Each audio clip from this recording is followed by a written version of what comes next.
Story 1. Am I the asshole for refusing to adopt my sister's kid? So I, 25 male, have a much older half-sister Lisa, who is 48, and from my deceased father's first marriage. As you can imagine, my father was substantially older than me himself, and if he was alive, he would be 71. Anyway, my mom, 51, always included Lisa, despite the fact there's only 3 years between them. They developed a bond and a friendship, and greatly supported each other. When my dad died, Lisa always wanted children, but for whatever reason it never happened. There were times when I was younger that she acted like a surrogate mom to me. It got weird at points, and my mom and dad had to remind her she was my sister, not my mom. It hurt her, but she backed off and we developed a close relationship. Through the years, Lisa did try to have children, but she never had any luck dating-wise. She attempted the donor route and that failed. She even tried adoption, and it just never seemed to work out. My heart really went out for her, and when she hit her 40s, it appeared she accepted it wasn't meant to be. A few months ago, Lisa was having dinner with my mom and I and seemed over the moon about something. We thought she'd finally had some luck dating someone. She said she had been involved with someone casually, but the announcement was that she was pregnant. She said it was a miracle at her age, as she was close to starting menopause, and I saw how happy she was and wished her well. She then revealed that Dad wasn't interested but seemed unfazed by it. Here's what the problems are. Lisa is now 6 months pregnant and in a different situation than she was in her early pregnancy. She no longer has a job as her company went bankrupt due to Rona. She received a small settlement payment, but wasted all the money on a new car. She then couldn't afford her rent and got kicked out. She is now living in my mom's spare room, rent-free. Whilst my mom buys her essential supplies, Lisa receives unemployment benefit, but keeps blowing the money and hasn't thought about the baby. Lisa came to me in tears with the realization she can't pay for her baby. She revealed she wanted my mom to pay, and she flat out refused. I told Lisa, it's not my job to pay for a kid that isn't related to her. Lisa then asked me for help. She wants me to, upon the baby's birth, enter an open adoption. She said it means on paper, I'd be the parent, but that she could still see the child, and I'd be responsible for the kid in all aspects, especially financially. She basically wants to be a parent without any responsibility. I said, hell no, I do not want to be responsible for a kid. And I said to her, it's not my fault she got pregnant and her life circumstances changed, and she keeps wasting money. I said, if she really can't afford the baby, the best thing she could do is give it to people who both can look after it and actually want it. She retaliated and said, I'm an AH for accusing her of not being able to be a mom. She basically says, me and my mom are forcing her to give up her child, but we're just trying to make her face up to reality. Story 2. Am I the asshole for refusing to tell my family which of my baby girls I adopted? A single 20-year-old female gave birth to a baby girl about 2 months ago, and at the same time adopted a second baby girl who was born about 3 days before. The daughter that I had in my uterus, I will call Rose. The daughter that I didn't carry, I will call Lily. I got pregnant with Rose about the same time that my best friend, who I'll call Anna, got pregnant with Lily. While I was ecstatic about being pregnant, Anna was not. Anna felt that she wasn't in a good place emotionally, financially, or any other way to have a child. She told me she was considering getting an abortion, but that she wished her child could have a good life somewhere else, instead of just being thrown away. But anytime she pictured putting her child up for adoption, she remembered all of the stories of abusive, adoptive parents. She said that she felt helpless because there didn't seem to be any good answers. That's when we came up with a hesitant plan. We decided that if after Lily's birth, Anna still didn't feel like she could raise her, I would adopt Lily and raise the girls as twins. Anna didn't want Lily to know she was adopted, but I hated the idea of lying to a daughter of mine. We decided that once Lily was old enough to understand, I would explain that she was adopted. If at that point Anna felt ready, we would tell Lily that Anna was her bio mom, and if not, then we would say that her mother wasn't ready for her to know who she was. This way, Lily could live her life. Anna didn't need to be worried about Lily because she could check on her at any time, and Anna would be able to continue working on getting her life in order. I chose not to have any of my family in the room during the birth because I wasn't comfortable with them seeing me like that, and Anna was fighting with her family at the time. So Anna and I were the only ones in the room for each other during the births. After Lily was born, Anna still wanted me to adopt Lily, and also said that she did want to be in her life more than she originally thought. We decided that she would be the godmother of both girls, and I would be their mother. When it was time for us to go home, I organized a get-together for my family to meet both of my daughters, and we went forward with the adoption.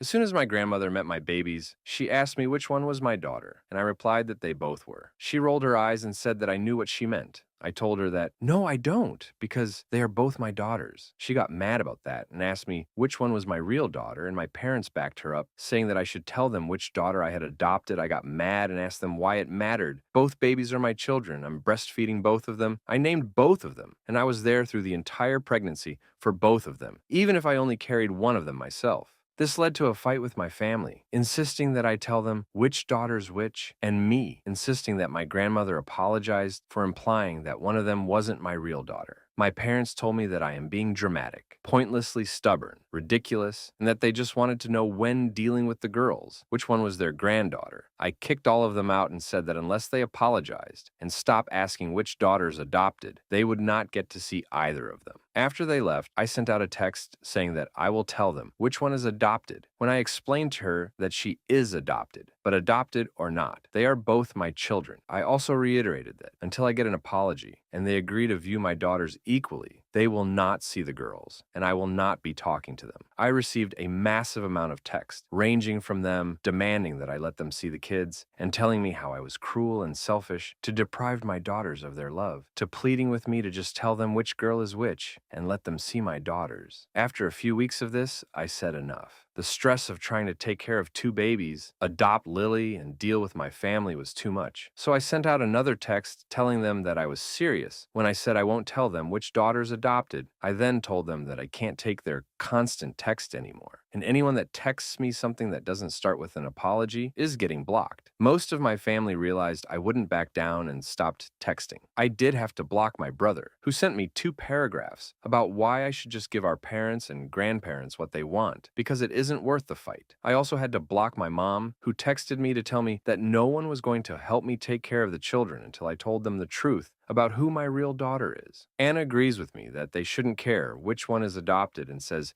she wishes that my family didn't even know that one girl was adopted. Well, yesterday both babies were crying. Lily needed a diaper change, and Rose was hungry, and I realized that my mom was right. I can't be in both places at once, and I can't take care of them by myself. Luckily, Anna was there, and she was able to take care of them both and get them settled, because I broke down sobbing and was completely useless. Now I'm starting to wonder if I am a bad mother for not letting my daughters see their family, and if I have chosen the wrong hill to die on. P.S. Anna was able to cheer me up. We cuddled together, and with the babies on the sofa, eating ice cream and chocolate most of the night. She is also the one who convinced me to write this post because she is obsessed with Reddit. Update. Thank you all so much for the support. I was shocked when I saw how many people had commented because I honestly expected to find maybe 3 or 4. I tried to read through the comments quickly, and I want to answer a few things that I saw multiple people say. Everyone knows that Anna was pregnant and that one of them is her biological kid, Anna, and I do look pretty similar on a basic level. Both have similar colors of brown hair, dark brown eyes, and are both white. I am a little darker than Anna. She is fair-skinned, and I always look like I have a tan. We also both got pregnant by a white guy. To me, at least, it isn't obvious which girl is whose bio kid. Anna had been dating Lily bio dad for maybe half a year, but when he heard that Anna was pregnant, he told her that he didn't want anything to do with the child. I got pregnant because I went to a party and was an idiot. I have contacted Rose's father, but he told me to give him time to think, so I have been waiting for him to come around 3. I have not legally adopted Lily yet. Anna and I have agreed that Lily is my child, and Lily is staying at my house, but Anna is still currently her legal guardian.